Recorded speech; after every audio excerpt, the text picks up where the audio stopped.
अस्सलाम वालेकुम। 7th class हमारा 7 चैप्टर कंप्लीट हो चुका था। आज हम लोग अपना 8 चैप्टर स्टार्ट करेंगे जिसका नाम है ट्रांसमिशन ऑफ हीट। आज हम लोग इसकी रीडिंग स्टार्ट करेंगे। सर सबसे पहले हमने रीडिंग करनी है वो है थर्मल एनर्जी की रीडिंग करनी है हमने।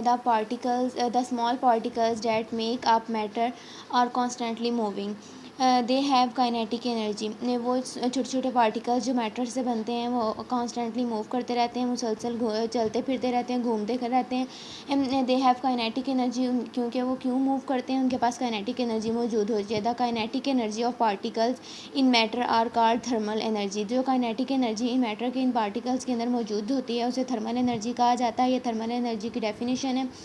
When thermal energy is transferred, it is called as heat. जब थर्मल एनर्जी ट्रांसफ़र होती है तो उसे हीट कहा जाता है। The word thermal means heat, thermal का मतलब ही हीट होता है। अब नेक्स्ट हम लोग पढ़ेंगे हीट की डेफिनेशन। हीट क्या है? Heat is the thermal energy date flows from an object. Heat की जो हीट वो क्या है? हीट की डेफिनेशन है, हीट है थर्मल एनर्जी की वो फॉर्म है जिसके अंदर जो ऑब्जेक्ट्स के अंदर से फ़्लो करती है, मुख्तलिफ ऑब्जेक्ट्स के अंदर से मूव करती है, फ़्लो करती है। In this chapter we shall learn about differentiate modes of heat transfer. उन्होंने बोला कि हम इस चैप्टर के अंदर पढ़ेंगे कि किस तरह से हीट ट्रांसफ़र होती है। हम सारी ट्रांसफ़र ऑफ हीट की चीज़ें पढ़ेंगे। जो सबसे पहले हमारे पास टॉपिक है जिसकी हमने रीडिंग करनी है। ऊपर आप लोगों ने सिर्फ आप लोग अगर थर्मल एनर्जी और हीट की डेफिनेशन ही कर लें तो ये इनफ है, और इस पैराग्राफ में याद करने के लिए कुछ भी नहीं है। नेक्स्ट हमारा जो टॉपिक है वो है ट्रांसफ़र ऑफ हीट। उन्होंने बोला कि ट्रांसफ़र ऑफ हीट क्या होता है। ये एक एक्सपेरिमेंट के तौर पे उन्होंने आप लोगों को समझाया है। इमेजिन जो teachers had brought packets of dates to distribute in your class. उन्होंने कहा कि आप इमेजिन करें कि आपकी टीचर जो हैं वो आपके लिए खजूरों के डेट्स के पैकेट्स लेकर आए हैं और वो पूरी क्लास में बांटना चाहती हैं, तकसीम करना चाहती हैं। The teacher has 3 option. Teacher के पास 3 ऑप्शन होंगे।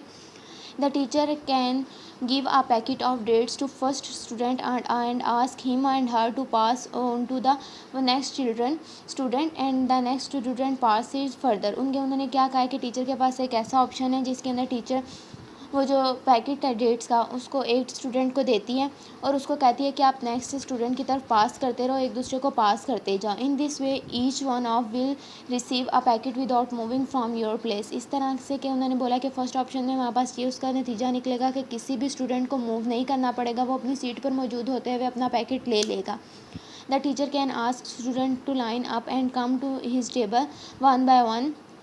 After receiving the packet every student move back to his or her seat.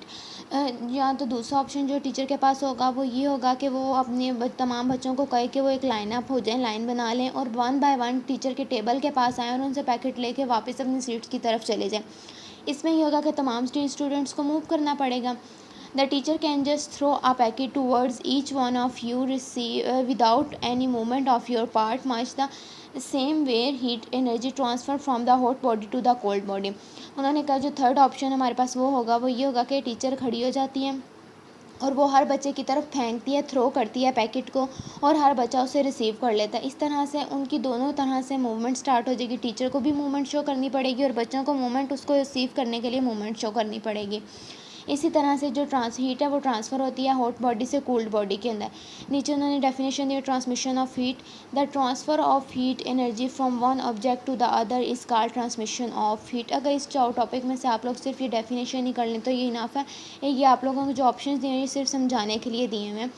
उन्होंने बोला the transfer of heat energy from one object to the other is called transmission of heat. जब जो heat है वो एक part से एक object से दूसरे ऑब्जेक्ट के अंदर ट्रांसफ़र होती है तो उसे ट्रांसमिशन ऑफ हीट कहा जाता है। Heat energy passing transfer in 3 ways that is conduction, convection and radiation. जो हीट एनर्जी वो ट्रांसफ़र होती है 3 तरह से ट्रांसफ़र होती है जिनको कहा जाता है कंडक्शन, कन्वेक्शन एंड रेडिएशन। ये सारी डेफिनेशन आप लोगों ने करनी है। रीडिंग हमारी इतनी काफ़ी है। नेक्स्ट हम लोग अपने शॉर्ट क्वेश्चंस करते हैं। चैप्टर नंबर 8 का जो फर्स्ट शॉर्ट क्वेश्चन है हमारे पास वो है, सबसे पहले हम लोग शॉर्ट क्वेश्चन कर रहे हैं। फर्स्ट जो शॉर्ट क्वेश्चन हमारे पास है वो है वाई डू वो use cooking pots made of metals. हम लोग क्यों कुकिंग पॉट्स को यूज़ करते हैं जो कि मेटल्स से बने होते हैं।